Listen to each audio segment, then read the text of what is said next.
Is this the end of the road for N. Srinivasan? The Supreme Court has come down heavily on N. Srinivasan, but he is fighting back. He may be sidelined. The BCCI chief has made a case not to disallow him from contesting elections. His counsel, Kapil Sibal, is arguing, his contention is there is no basis to indict him. Srinivasan has also questioned this so-called cover-up that is alleged to have happened.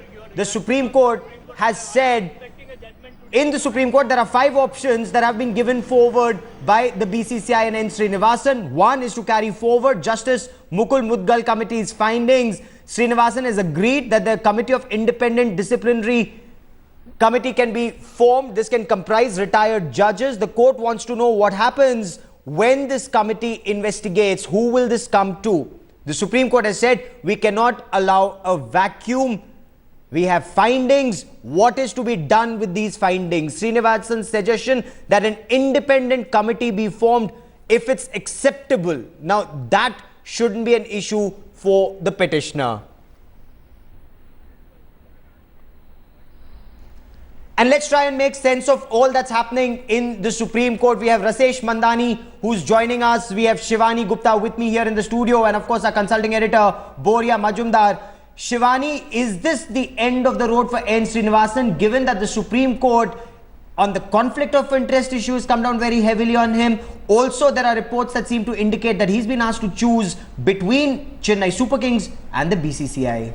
Well, I'll just pinpoint the information that is, coming from the Supreme Court as we speak. And that seems that despite the observations made by the Supreme Court earlier yesterday and earlier today as well, Srinivasan is not ready to accept the writing on the wall. Because if you read the court's observations during the hearing, they have made it very clear that the only way for the BCCI to proceed in this matter is without Srinivasan. Now, that means that the court didn't seem to be in any mood to allow him to fight the upcoming elections. Already they have been postponed quite a bit by the BCCI. But Srinivasan now is fighting back in the court, saying exactly on what basis am I not being allowed to fight these elections? What is this cover-up that the petitioners are arguing and making a case about again and again? Even he's quoting the Mudgal reports, which says that there was no cover-up or scuttling of investigation into match fixing by him. Yes. But the cover-up alleged by the petitioners is the cover-up that happened before that. The alleged one where the 2-member probe panel of the BCCI gave everyone a clean chit,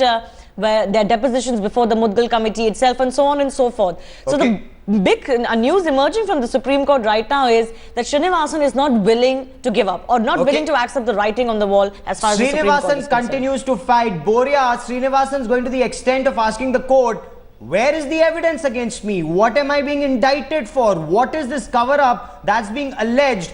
He is a man who's not going to give up without a fight. He's not given up without a fight for the last 1.5 years. What's new to that? I mean, obviously his lawyers will argue, and Srinivasan will argue, if he had to believe in probity and propriety and moral issues, he would have stepped down 1.5 years back. That is not the point. The point is, will the Supreme Court buy these arguments? Where is the cover-up? Who appointed the 2-member judges committee? How did Gurunath Mayappan get exonerated? Why did Gurunath Mayappan then not depose before the Justice Mudgal committee? Did Gurunath Mayappan know that he would be exonerated by the 2-member probe panel appointed by the BCCI? Did Srinivasan have a hand in that? How did he continue to wield influence within the BCCI despite being sidelined? Why is he now accepting that it was a mistake to go and attend the meetings of the BCCI while being a representative of Tamil Nadu Cricket Association? Was he trying to do a cover-up there?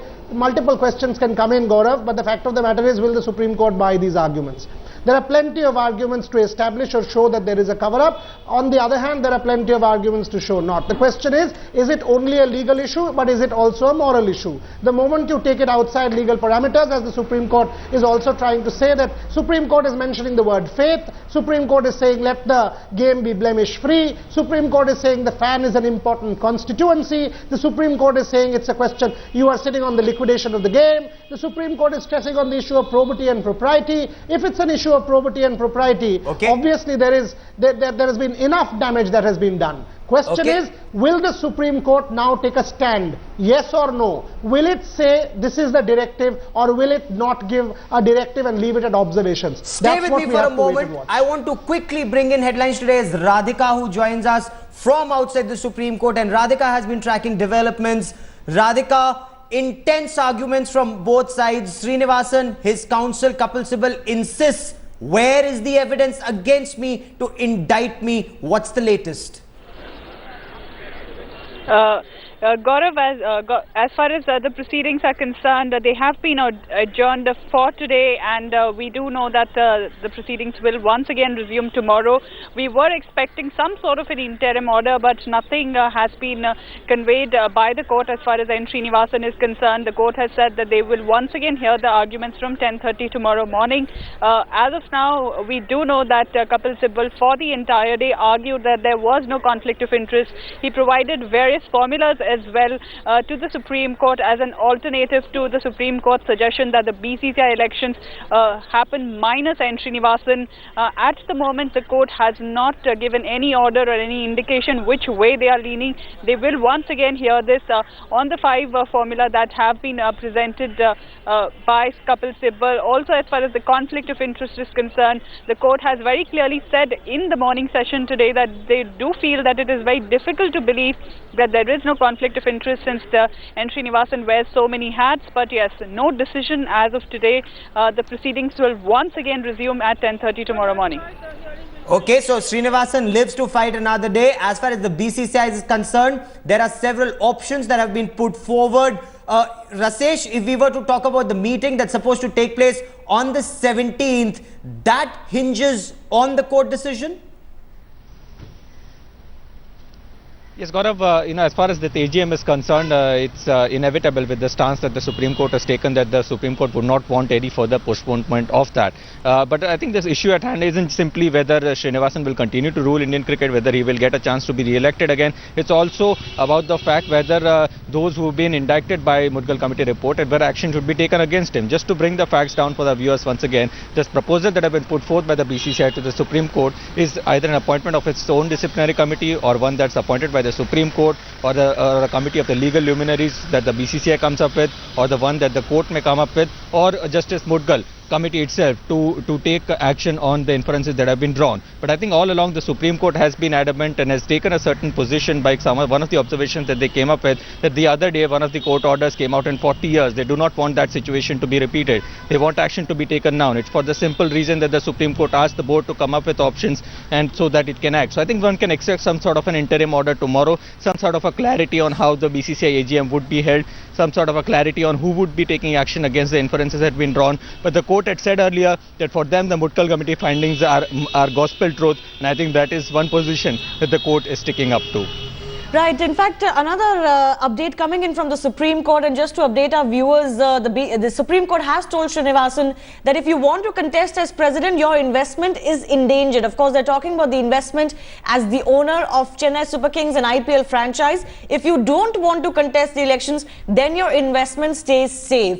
A huge remark coming in from the Supreme Court, Boria, because in a way, the Supreme Court is saying that the two cannot coexist. You cannot be president of the BCCI and continue to have a stake in an IPL team. This is the crux of the conflict of interest. And if the Supreme Court has nailed it so clearly, it seems that there are two choices that the Supreme Court is trying to lay out in front of N. Srinivasan. Choose your presidency of the BCCI or choose your IPL franchise, isn't it? First things first. So clearly the Supreme Court is saying there is a conflict of interest. Despite all these allegations, indict, cover-up, etc., the Supreme Court is telling you on your face, straight up, there is a case of a conflict of interest, accept it. Point number one. Point number two, it is saying that, your investment is in danger for in Chennai Super Kings. So take the BCCI presidency or move out of the IPL franchise. So either way, Srinivasan loses. Whether or not Mr. Srinivasan does A or B is a different matter. But this whole argument that, it is now a loss-loss situation as far as Mr. Srinivasan is concerned. He has to concede that there is a conflict of interest as told to him by the Supreme Court. Whether he gives up Chennai Super Kings, whether he gives up BCCI is a different matter altogether. Whether he wins the election is a different matter altogether. But halfway through, Mr. Srinivasan is losing. Mr. Srinivasan is losing either CSK or the BCCI. Question is, will the petitioners accept this formula or will they contest it? Take this case that Mr. Srinivasan wins the BCCI presidency and gives up the IPL franchise. Can he wield influence to once again influence the probe or establish a form of a cover-up. Will the petitioners accept this proposal, or will they have their suggestions as well? Is it an acceptable proposal for all parties? Third, Kapil Sibal is arguing on behalf of N. Srinivasan, has given 5 options. Am I to believe he is also arguing in favor of the board? Is the board hand in glove with N. Srinivasan, and are these options being presented by Kapil Sibal on behalf of Srinivasan or the board? Because if you read the options, they are all Srinivasan options. Is the BCCI saying the same? Is the BCCI then saying we are equal to Srinivasan and these are all options given by us? What is Shiv Lal Yadav's role? What is the BCCI telling the Supreme Court? Is it telling anything at all? So obviously, Shivani, despite the clarity that you said, which is very clear that Srinivasan stands to lose, the fact of the matter is there are still very many unclear areas as far as I am concerned. But what is very, very crucial, Bora, is for the first time in this entire saga, the matter has come to this, where the court itself, in a way, is saying, choose one of the two. It has, said, to quote the court directly, that if you do want to become president, if you fight the elections, your investment in Chennai Super Kings is endangered, and if you don't do it, then your investment is safe. So, as you very rightly pointed, that nails the conflict of interest as far let's as the quickly court for a is moment concerned. before we go to you, let's listen to Aditya Verma for a moment, the petitioner.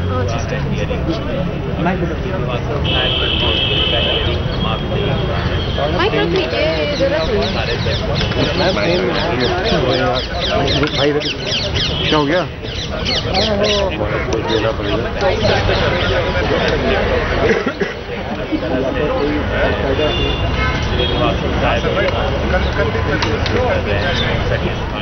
We will once again try and reestablish the audio link. Aditya Verma, the petitioner there. The hearing is over for the day. We'll once again reestablish that audio link. But Boria, coming back to the issue of conflict of interest, that has been established. But as far as N. Srinivasan is concerned, the Supreme Court will decide on the legality of the issue. Is he legally wrong is the question. But I think we have the audio link back with Aditya Verma. Let's get back to him. निधन हो गया cricket ball से, किस तरह से पूरा Australia रो पड़ा उनके लिए। लेकिन हमारे देश के एडमिनिस्ट्रेटर जो अपनी तमाम कोशिशें, चाहे कानून के सहारे हो, चाहे बीसीसीआई के अदर्स मेंबर को धमका के, उन्हें मैनेज करके, उन्हें खरीद के ये कोशिश किया जा रहा है कि भाई कुछ भी हो जाए, बीसीसीआई तभी चलेगा जब तक श्रीनिवासन साहब का राज रहेगा। क्योंकि श्रीनिवासन साहब के पहले ऐसा लगता है कि बीसीसीआई कभी चला ही नहीं था, और श्रीनिवासन साहब अगर चले जाते हैं तो बीसीसीआई चलेगा ही नहीं। 5 ऑप्शन दिए हैं श्रीनिवासन ने जी, आपको लगता है कि ऑप्शन में से कुछ ऐसे कोई ऐसा विकल्प है जिससे लगता है कि जो कोर्ट चाहती है कॉन्फ्लिक्ट ऑफ इंटरेस्ट का मामला सही सॉल्व हो जाए? और हर ऑप्शन में आपको सुन के आश्चर्य होगा कि श्रीनिवासन साहब का कुछ मामला नहीं है, केवल दोनों टीम के ऊपर है। तो मुझे आश्चर्य इस बात पे लग रहा है कि जो मुदगल कमीशन का गठन हुआ था, उसमें हर पक्ष के सहमति लेने के पश्चात माननीय बेंच ने उस कमीशन का गठन किया था, और उस कमीशन के प्रथम रिपोर्ट आ जाने के पश्चात 13 नाम जो उस समय और इन्वेस्टिगेशन की ज़रूरत थी, इसलिए जस्टिस मुदगल साहब ने उसे एक सील्ड इन्वेलप में, एक नाम श्रीनिवासन का खुद कोर्ट ने कह दिया था, रखा कि और इन्वेस्टिगेशन की ज़रूरत है, मुझे और सोर्सेज चाहिए, मुझे और मैन पावर चाहिए। तब बीबी मिश्रा जी के नेतृत्व में एक मैन पावर भी बनाई गई थी मुंबई, चेन्नई और दिल्ली पुलिस की टीम के साथ। और जब आज और रिपोर्ट आ गया है तो ये बड़ी ही दुखद, और एक पिटिशनर होने के नाते मैं दर्द महसूस कर रहा हूं कि आज बीसीसीआई और तमाम रिस्पोंडेंट कोर्ट पे दबाव बना रहे हैं कि बीबी मिश्रा साहब का रिपोर्ट पटल पे नहीं आए। और मुझे और ज़्यादा आश्चर्य लगा कि जस्टिस मुदगल कमीशन के काउंसिल ने भी कोर्ट को आग्रह किया कि इन्वेस्टिगेटिंग रिपोर्ट पब्लिक डोमेन में नहीं आनी चाहिए। क्यों नहीं आनी चाहिए? मैं पिटिशनर हूं, मैं चाहता हूं कि जो भी नाम है चाहे कितना भी बड़ा हो हमारे देश के कानून से बड़ा नहीं हो सकता है, और जब तक वो नाम पब्लिक डोमेन में नहीं आएगी, मीडिया डिबेट पे नहीं आएगी, कैसे पता चलेगा कि इस खेल को कौन गंदा कर रहे हैं। तो आज भी मेरा आग्रह कोर्ट से था, कल भी आग्रह रहेगा कि मुझे ये जानना बहुत ज़रूरी है कि वो इंडिविजुअल नंबर 2 ऐसा कौन नाम है जिसे बचाने के लिए, नाम सामने नहीं आने के लिए तमाम कोशिशें कोर्ट के सामने की जा रही है। लेकिन आप उन पांचों ऑप्शन पे सहमत हैं? किसी एक ऑप्शन पे कोर्ट अगर जाता है? किसी भी सूरत में नहीं, किसी भी सूरत में नहीं। कोर्ट तो खैर सुप्रीम कोर्ट है, सुप्रीम कोर्ट क्या कहेगा उस पे तो मैं कोई टीका टिप्पणी भी नहीं करूंगा, और सुप्रीम कोर्ट का हर आदेश को मैं स्वीकार भी करूंगा। लेकिन जब सुप्रीम कोर्ट अगर पिटिशनर होने के नाते मुझसे पूछता है तो मैं उनके किसी भी ऑप्शन में तैयार नहीं हूं। धन्यवाद। ये मकानी साहब हैं इनका। So none of the options are acceptable to Aditya Verma as the petitioner. Boria, someone who's seen cricket at such close quarters, are these options acceptable? Is there a difference in the options that N. Srinivasan's council presents and the options that the BCCI is understood to have presented? No, I mean, I don't see that. The question is, you know, that's why I said it was inevitable that Aditya Verma would come out and say, I don't accept these options. But will you allow the, because it will continue. Gaurav, you know, obviously the petitioner will say these options are unacceptable. Srinivasan continues to wield influence. There will be cover-up and all of these things will continue. So will the Supreme Court give an order? Because if it is left to the petitioner and his suggestions, or to the BCCI and its suggestions, or to Mr. Srinivasan and its suggestions, this case will never ever end. Where is an order?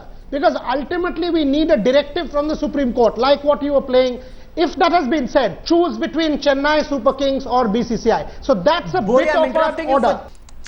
All right, Justice Mukul Mudgal there. Remember, one of the options given by the BCCI is for his panel, Mukul Mudgal's panel, to continue and actually decide on the punishment as well. The big question, of course, remains not just who's going to take the action on Chennai Super Kings and Gurunath Mayappan, as the court warns.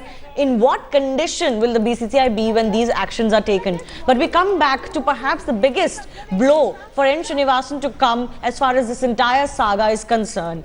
It seems the Supreme Court has given N. Srinivasan a clear choice that if you want to remain president, your investment in Chennai Super Kings is endangered, and if you do not want to become president, then that can be safe. That seems to be the big message coming out, and it will be very, very interesting to see before the 17th whether N. Srinivasan decides one way or the other. That big story we're tracking here on Headlines today, Supreme Court telling N. Srinivasan to choose between Chennai Super Kings and the BCCI. And let me bring in Boria Majumdar for more on this. Boria, is this then the end of the road as far as N. Srinivasan is concerned, either in BCCI or in Chennai Super Kings?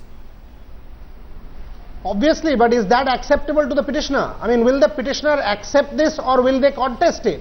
Because by saying that, okay, I will give up my stake in Chennai Super Kings, or the Supreme Court saying his investment will be danger, if he stays as BCCI president, will he allow a clean probe? Will there be influence? Will there be influence wielding? Will there be a cover-up? Will the petitioner accept to all of those? So I don't think we've seen the end of this story yet, Gaurav. The Supreme Court either way will have to say a yes or a no. Because as you've seen, BCCI presented 5 options, Srinivasan presented 5 options, Aditya Verma says I will reject them. Yes. Aditya Verma will present 5 options, board will say we will reject them. So there has to be a directive from the BCCI, from the Supreme Court. Otherwise we will continue to have this stalemate in terms of only observations from the Supreme Court which are not binding on anybody.